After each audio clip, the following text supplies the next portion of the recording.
ترمیم کیا۔ احادیث پر نگاہیں ہماری نہیں ہے، اگر ہم قرآن اور حدیث کا بڑی باریک بینی کے ساتھ مطالعہ کریں گے تو پتہ چلے گا۔ آپ دیکھیں، ایک مثال کے ذریعے سے سمجھاتا ہوں کہ ایک مرتبہ اللہ کے نبی صلی اللہ علیہ وآلہ وسلم کی محفل میں ایک بدبو ظاہر ہوئی، ایک بھیانک بدبو ظاہر ہوئی۔ آقا کریم صلی اللہ علیہ وسلم کے صحابہ اس بدبو سے بے چین ہو گئے۔ سرکار ہو،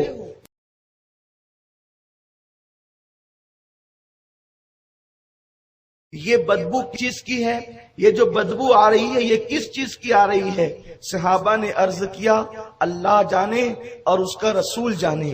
دیکھیں صحابہ کا انداز کتنا حسین ہے، ان کا عقیدہ، ان کا نظریہ کتنا واضح ہے کہ وہ کسی بھی معاملے میں یہ ایمان رکھتے تھے کہ اللہ جانتا ہے اور اللہ کے بتائے سے اللہ کا محبوب جانتا ہے۔ اس لیے کہ جب کسی کو یار بنایا جاتا ہے تو اس سے ذات نہیں چھپائی جاتی تو بات کیا چھپائی جائے گی۔ تو اللہ نے اپنے محبوب کو بہت کچھ عطا کیا، بلکہ یہاں تک فرمایا انا اعطیناک الکوثر، اے محبوب ہم نے ساری کثرتیں تجھے عطا کر دی، بلکہ حبیب ہم بھی تیرے ہو گئے۔ آپ غور فرمائیں، جب خدا ان کا ہو جائے تو اب دنیا کی کون سی چیز ہے جو مصطفیٰ جان رحمت کی نہیں؟ تو آقا کریم صلی اللہ علیہ وسلم کے سوال کرنے پر میرے صحابہ یہ بدبو کائے کی ہے؟ صحابہ نے عرض کی آقا اللہ جانے اور اس کا رسول جانے۔ تو میرے آقا فرماتے ہیں یہ بدبو ایک غیبت کرنے والے کی بدبو ہے، غیبت کسی نے کی ہے اسی کی بدبو ہماری محفل میں ظاہر ہوئی۔ اب میں آپ سے پوچھتا ہوں، رسول اللہ صلی اللہ علیہ وسلم کی یہ صحیح حدیث، اس پر کسی کو کوئی کلام نہیں، آپ فرما رہے ہیں کہ یہ بدبو کی غیبت ہے۔ جیسے ہمارے درمیان کوئی کچرے کی کنڈی کو اکھاڑ دے تو بدبو آتی ہے، گٹر صاف کی جائے تو بدبو آتی ہے، اس وقت غیبت کی بدبو آئی، آج غیبت کی بدبو نہیں آتی۔ تو اس کا مطلب یہ ہے کہ آج مسلمان غیبت سے پاک ہیں، کسی گلی میں غیبت نہیں ہو رہی ہے، کسی گلی میں غیبت نہیں ہو رہی ہے، کسی گھر میں غیبت نہیں ہو رہی ہے، کسی محلے میں غیبت نہیں ہو رہی ہے، غیبت کہیں نہیں ہو رہی ہے۔ بتائیں اگر کوئی یہ بات بڑے سے بڑا عالم کہے، بڑے سے بڑا شیخ الحدیث کہے، بڑے سے بڑا خطیب کہے، آپ کہیں گے ملا جی آپ کو حالات سے ناواقفیت ہے، آپ کو نہیں پتا، آپ غیبت کی ختم ہونے کی بات کرتے ہیں۔ ارے کل تک جو قوم غیبت سے روکتی تھی آج وہی اہل جبہ و دستار غیبت میں مبتلا ہیں۔ کل تک کے عورتیں غیبت کرتی تھی آج مرد بھی غیبت میں مبتلا ہیں۔ کل کے مقابلے میں رسول اللہ کا دور تو خیر القرون تھا، اس دور کے اندر سے زیادہ غیبت تو آج کے دور میں ہے۔ وہ کون بندہ ہے جو غیبت سے محفوظ نہیں؟ وہ کون ہے جو غیبت نہیں کرتا؟ غیبت کی ڈیفینیشن اتنی ہے کہ کسی مومن کے پیٹھ پیچھے اس کے بارے میں ایسی بات کریں کہ اگر آپ اس کے منہ پہ کرتے تو اس کے دل کو تکلیف پہنچتی، اسی کا نام غیبت ہے۔ میرے پیارے آقا علیہ السلام کے پیارے دیوانوں، بتاؤ دنیا میں غیبت ہو رہی ہے کہ نہیں ہو رہی ہے؟ بتاؤ دنیا کے اندر غیبت ہے کہ نہیں ہے؟ گھر گھر غیبت عام ہے، گھر گھر جو ہے محلہ محلہ غیبت عام ہے، بلکہ اب تو اللہ کے گھر میں بیٹھ کر بھی غیبتیں ہوتی ہے، مسند درس پر بیٹھ کر بھی غیبت ہوتی ہے۔ پھر مجھے بتاؤ وہ بدبو کیوں نہیں آتی جو رسول اللہ کی محفل میں آئی تھی؟ وہ محفل رسول میں جو بدبو آئی تھی وہ آج کی محفلوں میں کیوں نہیں آتی؟ اس کی وجہ یہ ہے کہ جو انسان صاف ستھرے ماحول میں رہتا ہے اور اچانک وہ بدبودار ماحول میں چلا جائے تو اس کو بدبو کا احساس ہوتا ہے، لیکن انسان اگر بدبودار ماحول میں رہتے رہتے اتنا عادی ہو جاتا ہے بدبو کا کہ اس کی ناک کے کیڑے مر جاتے ہیں، پھر اس کو بدبو نہیں آتی اور وہ وہاں پر شان سے جیتا ہے۔ اچھے ماحول سے بدبو میں آنے والا اپنی ناک پر ہاتھ رکھ کر کے آتا ہے، لیکن وہ بندہ جو بدبو کے ماحول میں رہتا ہے اسے بدبو کا احساس نہیں ہوتا۔ تو صحابہ کرام کا ماحول بدبو سے پاک تھا، اس لیے غیبت سے پاک تھا، اس لیے انہیں غیبت کی بدبو آ گئی۔ اور آج کا معاشرہ غیبت غیبت غیبت اتنی بدبو پہلے سے موجود ہے کہ اب ہماری ناک اس بدبو کو، غیبت کی بدبو کو محسوس نہیں کرتی۔ تو اب یہ کہنا کہنا کہ صحابہ کی محفل میں غیبت کی بدبو آئی تھی، اگر آج بدبو نہیں آتی تو میں نہیں مانتا کہ دنیا میں غیبت نہیں ہوتی۔ اب اس حدیث کو سامنے رکھیں، اس کی تشریح کو سامنے رکھیں۔ اب یہ کہنا کہ کیا صحابہ نے مسجد نبوی سجائی تھی، کیا صحابہ نے شب برات منائی تھی؟ نادان، مجھے ایک رات ایسی بتا دے کہ جس رات میں صحابہ نے مصلی پر بیٹھ کر اللہ کی بارگاہ میں آنسو نہ بہائے ہوں۔ کوئی ایک رات ایسی بتا دو کہ جس رات صحابہ نے نوافل نہ پڑھے ہوں۔ ایک رات ایسی بتا دو جس رات صحابہ نے قرآن کی تلاوت نہ کیے ہو۔ صحابہ کے رات و دن کو قرآن یوں بیان کرتا ہے، اللہ اکبر، رات و دن کو یوں بیان کرتا ہے۔ میرے آقا صلی اللہ علیہ وسلم کے غلاموں، آقا کریم کے صحابہ کی ڈیفینیشن اس انداز سے بیان کی جاتی ہے، محمد الرسول اللہ والذین معہ اشداء علی الکفار رحماء بینہم تراہم رکعا سجدا یبتغون فضلا من اللہ ورضوانا۔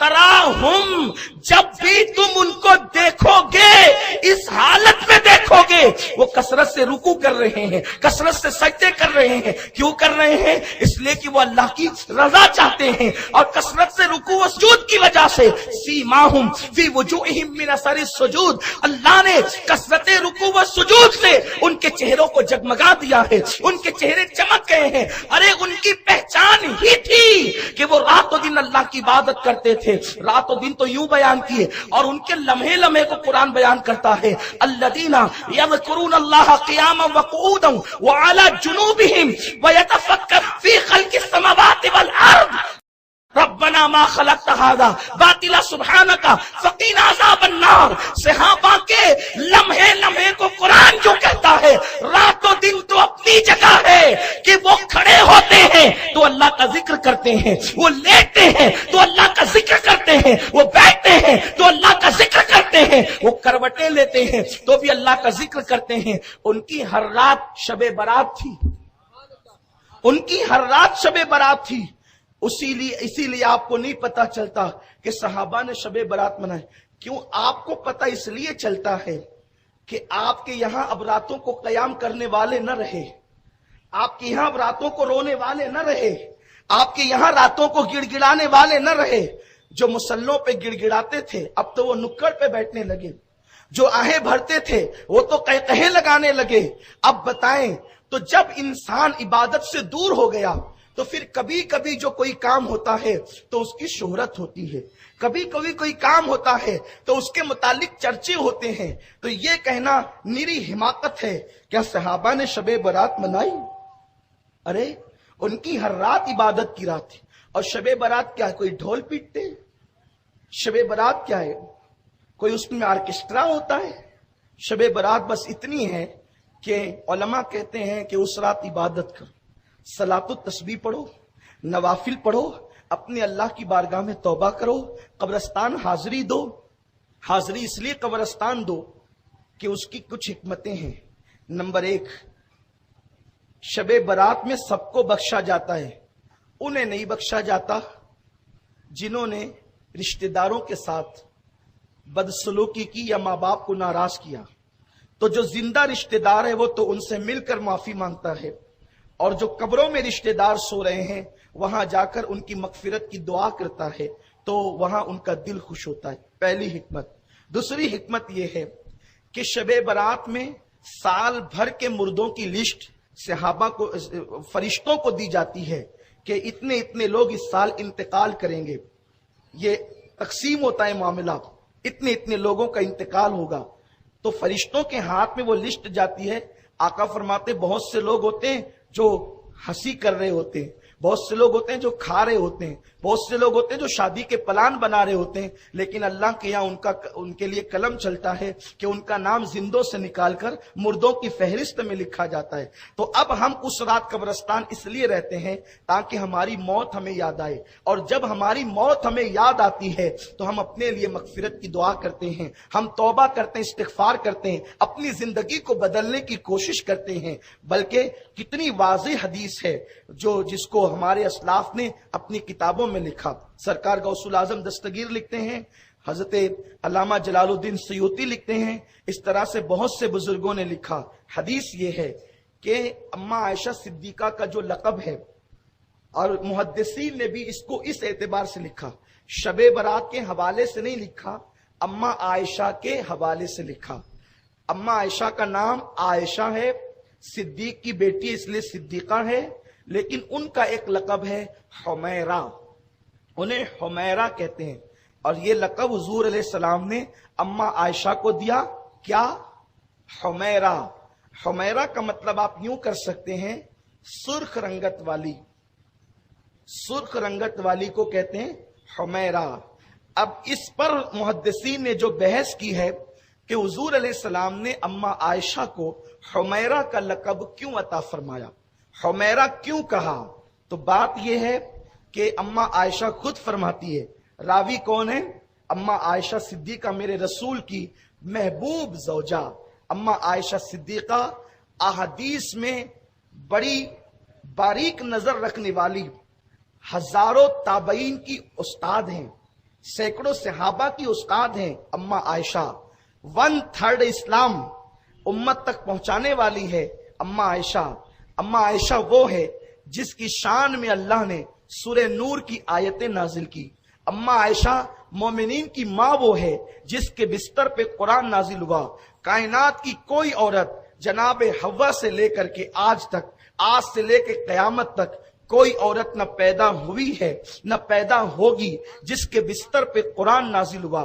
یہ اماں عائشہ کا بستر ہے کہ حضور اس بستر پہ موجود ہوتے اور اللہ کا کلام نازل ہوتا۔ یہ بھی میرے نبی کی شان ہے۔ موسیٰ اگر توریت چاہیے طور پر آ کر لے جاؤ، عیسیٰ انجیل چاہیے فلاں مقام پر آ کر لے جاؤ، لیکن قربان میرے مصطفیٰ کی شان یہ ہے، محبوب قرآن چاہیے تجھے نہیں آنا، تو جدھر جائے گا قرآن بھی تیرے پیچھے پیچھے آئے گا، قرآن تیرے پیچھے آئے گا۔ محبوب تو حرم کعبہ میں ہوگا تو قرآن وہاں بھی آئے گا، تو مدینہ طیبہ میں ہوگا قرآن وہاں بھی آئے گا، تو احد میں ہوگا قرآن وہاں بھی آئے گا، تو بدر میں ہوگا قرآن وہاں بھی آئے گا، حتیٰ کہ تو عائشہ کے حجرے میں بستر پہ آرام کر رہا ہوگا قرآن وہاں بھی آئے گا۔ لیکن قرآن تو اللہ کا کلام ہے۔ آپ توجہ فرمائیں اپنے نبی کی شان کیا ہے۔ سب سے بڑا مسئلہ یہی ہے کہ اس امت نے اپنے نبی کے مرتبے کو فراموش کر دیا۔ بس پتا نہیں یہود و نصارہ نے کیسے کانٹے تمہارے درمیان بو دیے، اب تمہارے اندر ملاپ کی کوئی گنجائش نظر نہیں آتی، اتنی گندگیاں بو دی گئی، اب ایک دوسرے سے ملنے کا کوئی وقت تمہیں نہیں ملتا، اس لیے کہ یہود و نصارہ کی فکر تھی مسلمانوں کے دل میں نبی کے لیے شکوک و شبہات ڈال دو اور اس قوم کو نبی سے اتنا دور کر دو کہ یہ قوم ٹکڑیوں میں بٹ جائے، یہ قوم فرقوں میں بٹ جائے، اور تمہیں فرقوں میں بانٹ دیا گیا۔ مسلمانوں فرقوں میں بٹنے کا وقت نہیں ہے، اس وقت تو نبی پاک صلی اللہ علیہ وسلم کو اللہ نے جیسا بنایا ہے اس عقیدے پر متحد اور متفق ہونے کا وقت ہے۔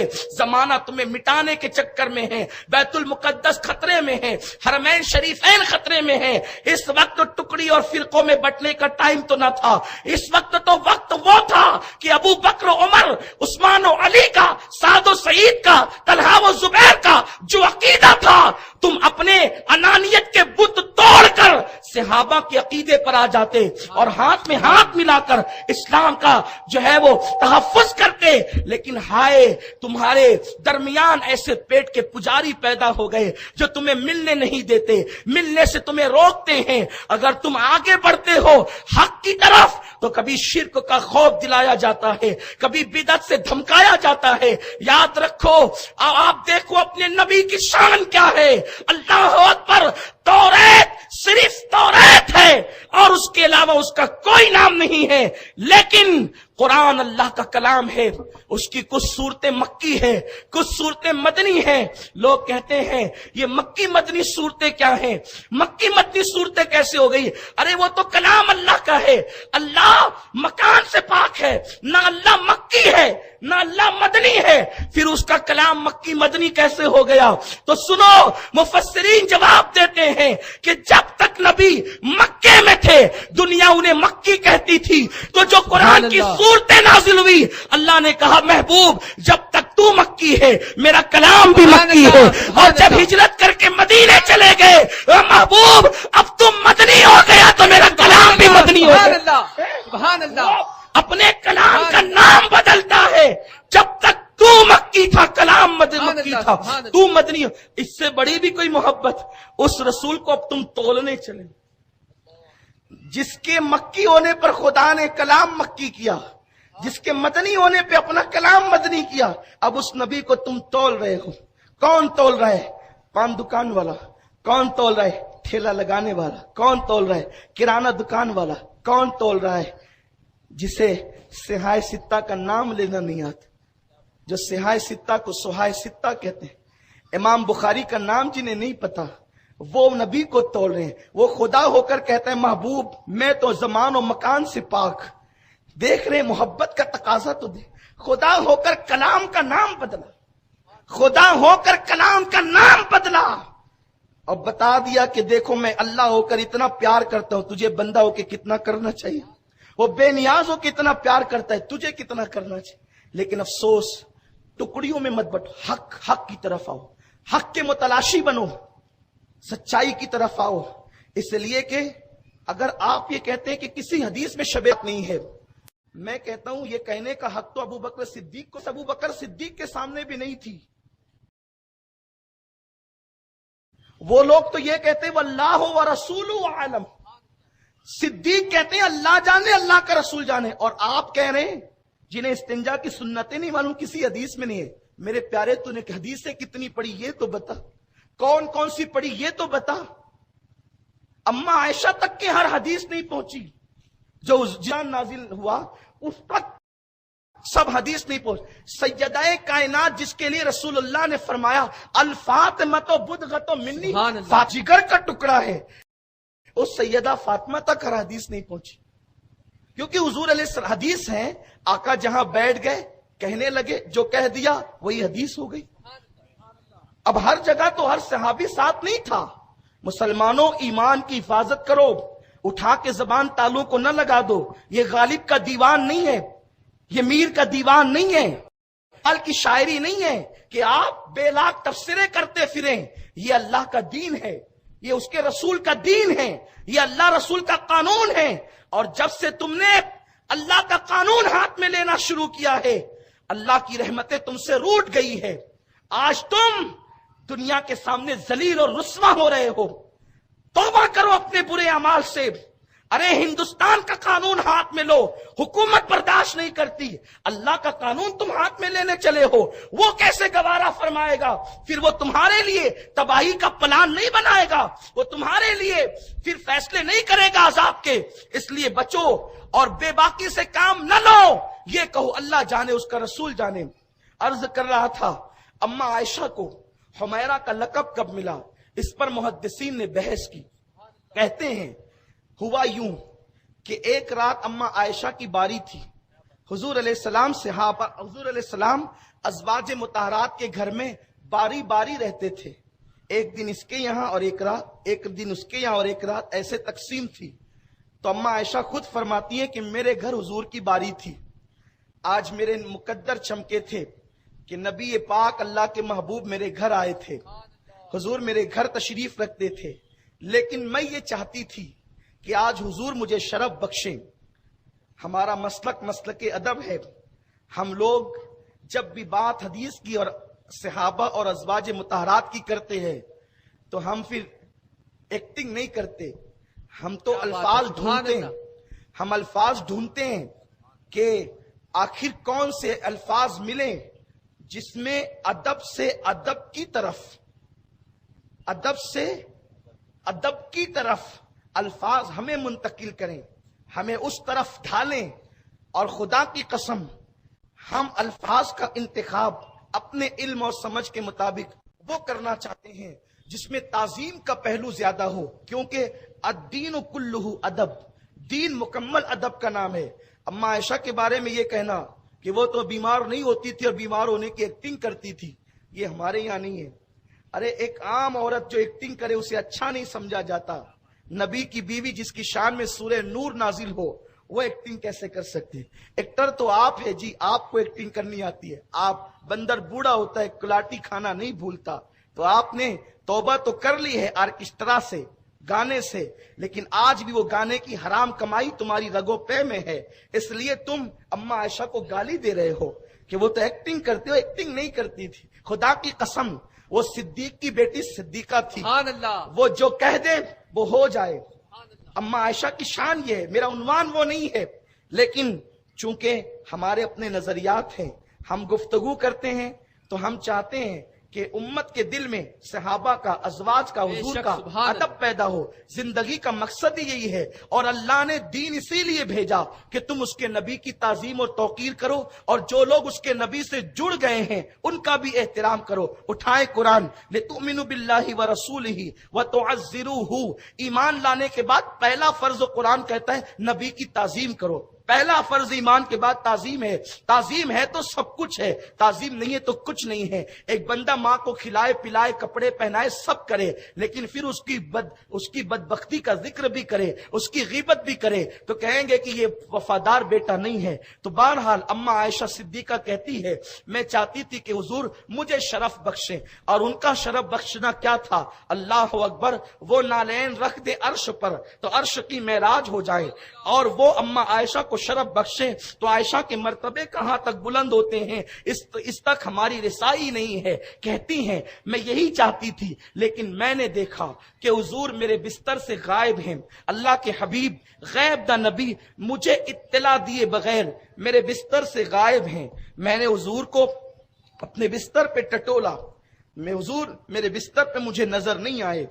میں اٹھی اور میں نے سوچا کہ کہیں مجھ سے کوئی خطا تو نہیں ہو گئی، مجھ سے کوئی لغزش تو نہیں ہو گئی، میں نے کوئی غلطی تو نہیں کر دی کہ حضور مجھ سے ناراض ہو کر کسی اور ام المومنین، کسی اور زوجہ محترمہ کے گھر گئے ہوں.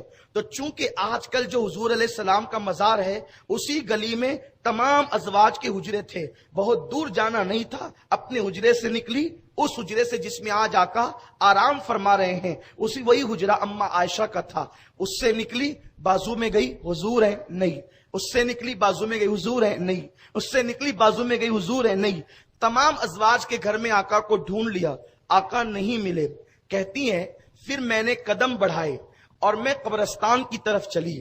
جب میں قبرستان میں پہنچی، مسلمانوں کا قبرستان جو مدینہ منورہ کا تھا، جس کا نام جنت البقیع ہے، جس کو بقیع الغرقد بھی کہتے ہیں، وہاں میں نے دیکھا کہ کوئی وجود کھڑا ہے اور وہ وجود کھڑے ہو کر آہوزاری کر رہا ہے.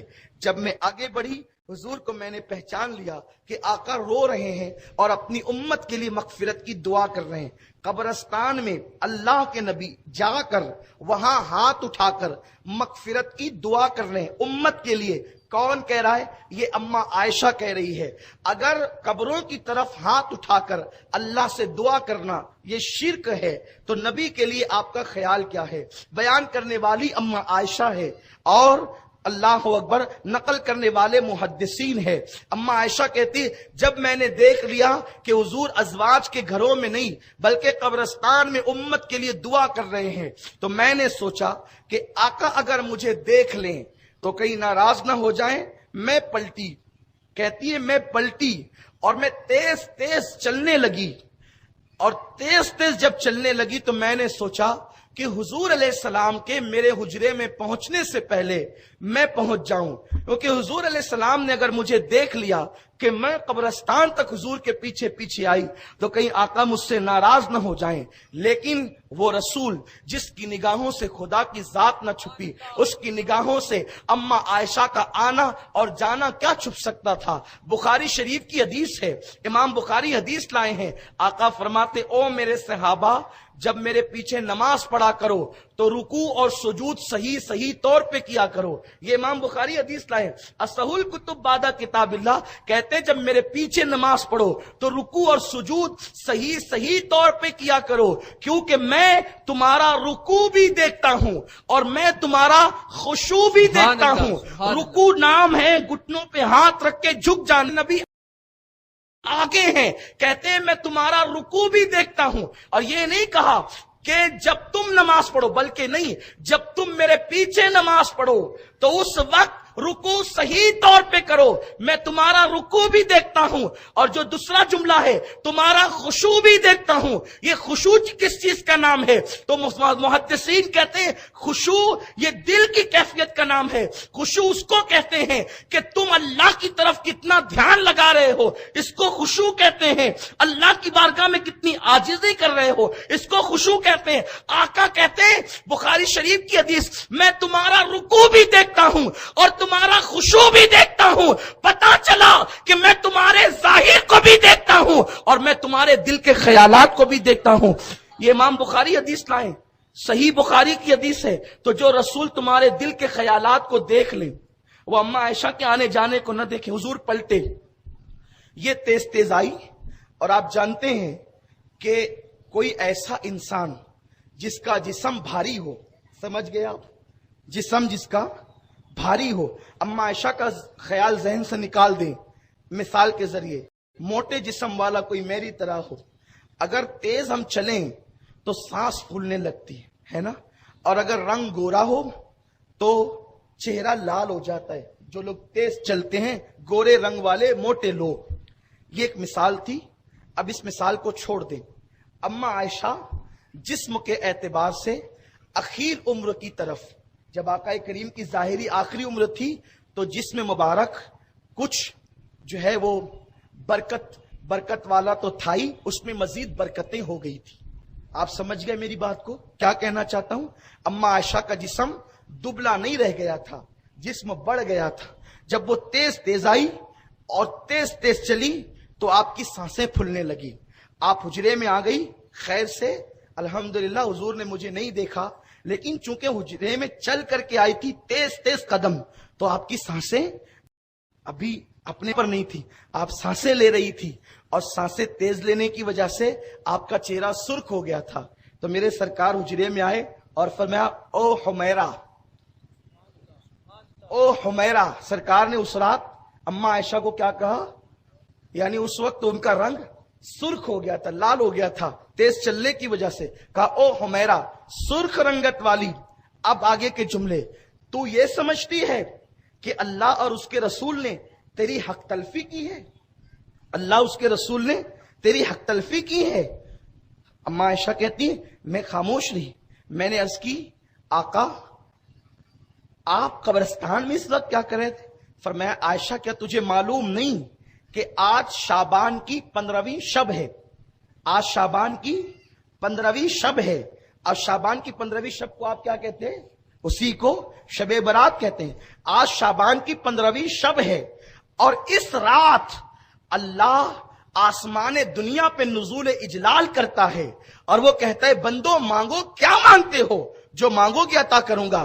اور آج کی رات اللہ بنو کلب کی بکریوں کی بالوں کی تعداد کے برابر اپنے بندوں کو جہنم سے آزاد فرماتا ہے۔ آپ غور کریں، حمیرہ کا لقب جو اماں عائشہ کو ملا ہے وہ شب برات میں ملا ہے، اور اس کا پس منظر یہ ہے، اور یہ حدیث مبارکہ۔ اور اسی رات اماں عائشہ کی حدیث میں حضور علیہ السلام کا قبرستان جانا اور امت کے لیے مغفرت کی دعا کرنا، یہ ثابت ہوتا ہے۔ اب آپ مجھے بتائیں، اتنی واضح حدیث ہونے کے باوجود اگر آج کل کے ہمارے کچھ نوجوان چھوکرے یہ کہیں کہ بھئی اس حدیث میں ہے، تو آپ کی یہ کم علمی ہے کہ آپ کو حدیث نہیں معلوم۔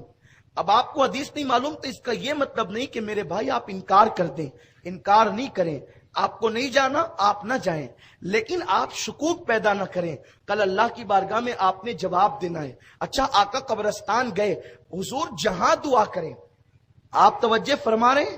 توجہ آپ کی، حضور جہاں دعا کریں وہی دعا قبول ہو، کیونکہ سب کی دعائیں رحمت تلاش کرتی ہے، اور رحمت میرے نبی کی دعا کو تلاش کرتی ہے۔ اہل سنت کے امام، ہمارے امام اہل سنت فرماتے ہیں کہ عنایت کا جوڑا، اجابت کا صحرا، دلہن بن کے نکلی دعائے محمد، اجابت نے جھک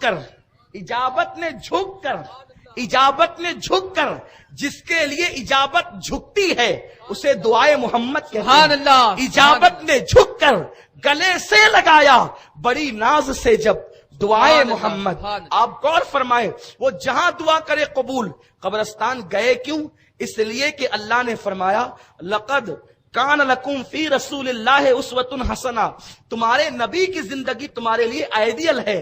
تو حضور جہاں سے دعا کرنے قبول ہو رہی ہے، لیکن قبرستان جا کر کے بتا دیا کہ جب میری زندگی آئیڈیل ہے تو میرے غلاموں شب برات میں قبرستان جاتے رہنا، اپنے مرحومین کے لیے مغفرت کی دعائیں کرتے رہنا. اور مغفرت کی دعا مرحومین کے لیے ایسی ہے، آقا فرماتے ہیں جیسے ڈوبتے کو تنکے کا سہارا، تو ان کے لیے بھی رہے گی. اور شب برات یہ حلوہ پراٹھا کھانے کی رات نہیں، صرف شب برات کھچڑے کی ہوٹلوں پہ ٹائم پاس کرنے کی رات نہیں ہے. شب برات ہوٹلوں پر اور نکڑ پر گھومنے پھرنے قہقہے کرنے اور ہنسی مذاق کی رات نہیں ہے.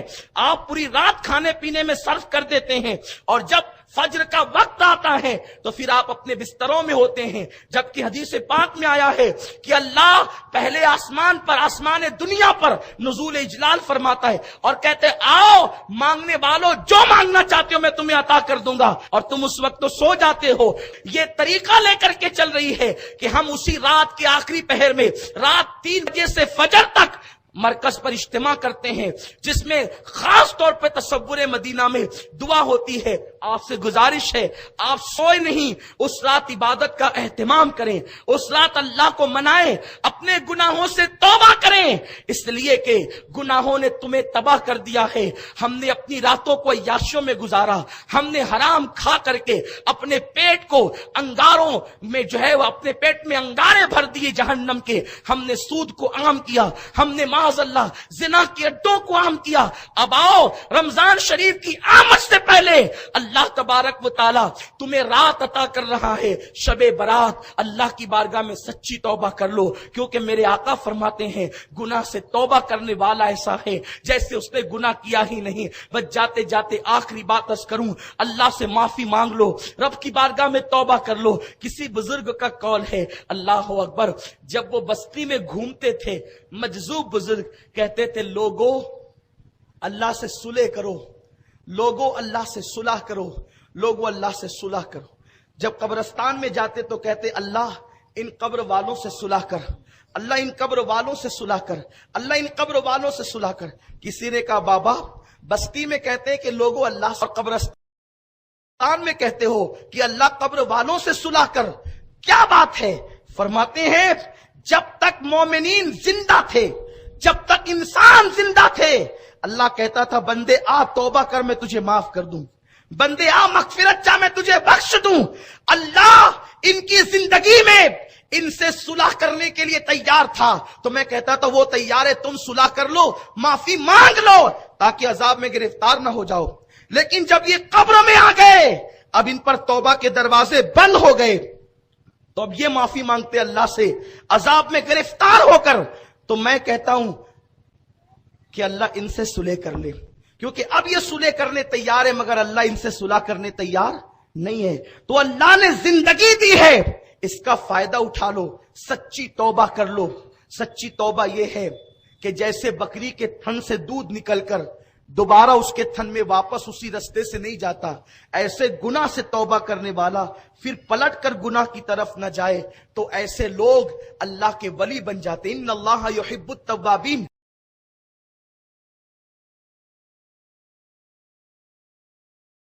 سے کیسے بن گئے؟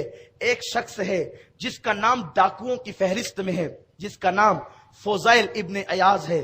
فضیل ڈاکو وقت کا بڑا ڈاکو ہے. ایک مرتبہ جنگل میں ڈکیتی کے لیے نکلے. کوئی قرآن پڑھنے والا قاری قرآن پڑھ رہا ہے.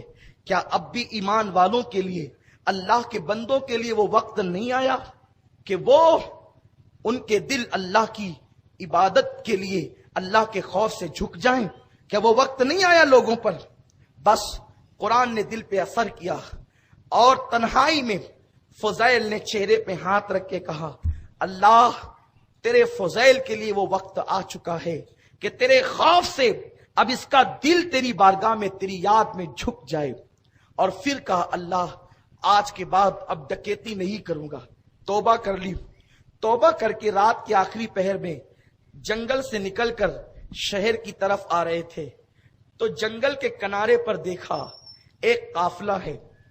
رات میں فضیل چھپے ہوئے تھے، توبہ کر لی تھی اور چھپے ہیں جنگل کے کنارے کی طرف، کیونکہ اب بستی میں جانا ہے، اب جنگل میں نہیں رہنا ہے۔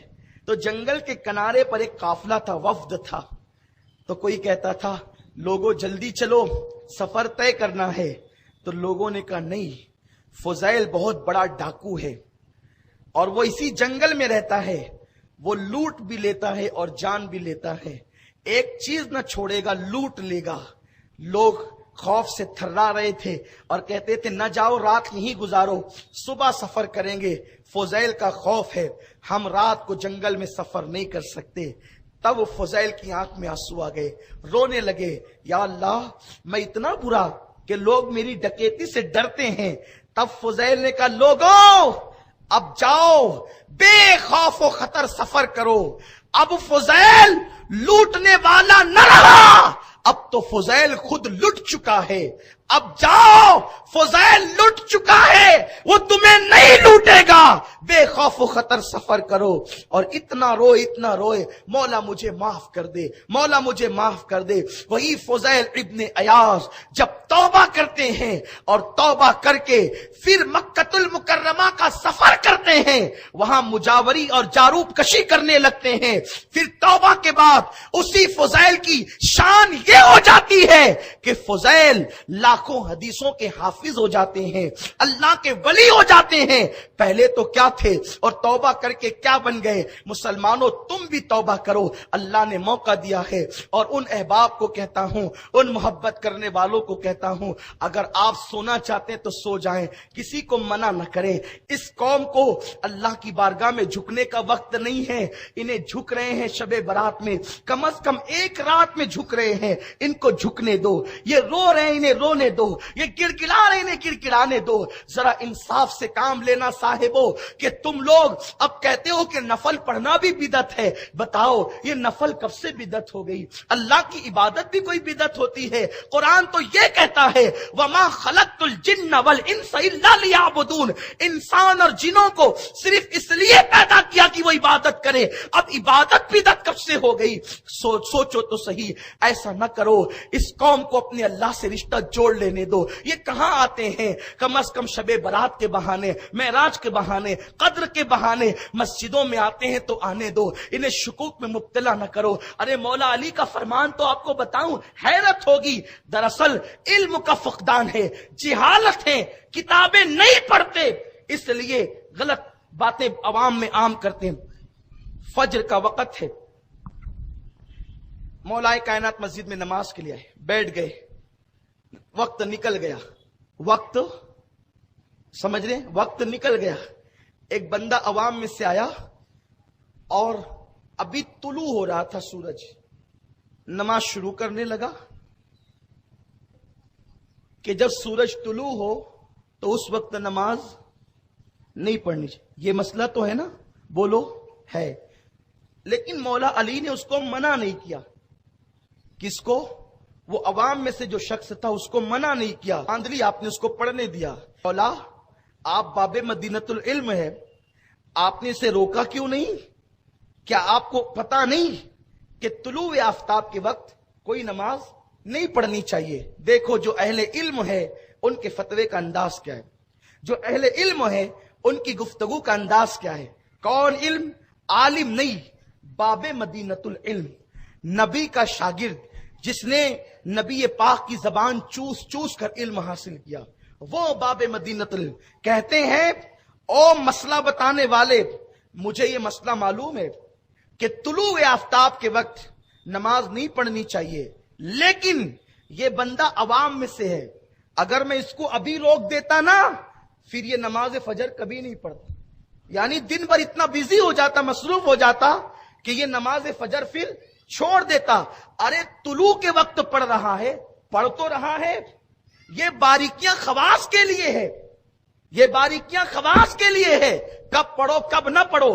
لیکن عوام جو اللہ کے ذکر سے غافل ہے، جو آتے ہی نہیں، تو فرماتے ممنوع وقت میں پڑھ رہا ہے لیکن پڑھ تو رہا ہے نا، اسے پڑھنے دے۔ یہ مولا علی کا فتویٰ ہے۔ آپ بتائیں، اب اس حدیث کو امام اہل سنت نتیجہ خاص کرتے ہیں، اگر خواص کے نزدیک اللہ تبارک و تعالیٰ کا ذکر کرنا عوام کا طریقہ نامناسب ہو تو بھی عوام کو اللہ کے ذکر سے روکا نہ جائے. نامناسب طور پہ ذکر کر رہے ہیں لیکن کر تو رہے ہیں, اللہ کا ذکر کر تو رہے. جب نامناسب طور پر عوام اگر اللہ کا ذکر کریں تو انہیں منع نہیں کیا جائے گا. یہ مولائے کائنات کا فتویٰ ہے. تو جو طریقہ حدیث سے ثابت ہو, جو طریقہ صحابہ سے ثابت ہو, اس پر کیوں منع کیا جائے گا؟ اس لیے لوگوں کسی کی بات پہ کان نہ دھرو, اپنے اللہ سے مغفرت کا سوال کرو. اللہ تمہاری ہماری سب کی مغفرت فرمائے. رسالت کے پروانوں, ہر سنیچر کو بعد نماز عشاء سنی دعوت اسلامی کے عالمی مرکز اسماعیل حبیب مسجد میں سنی اجتماع ہوتا ہے.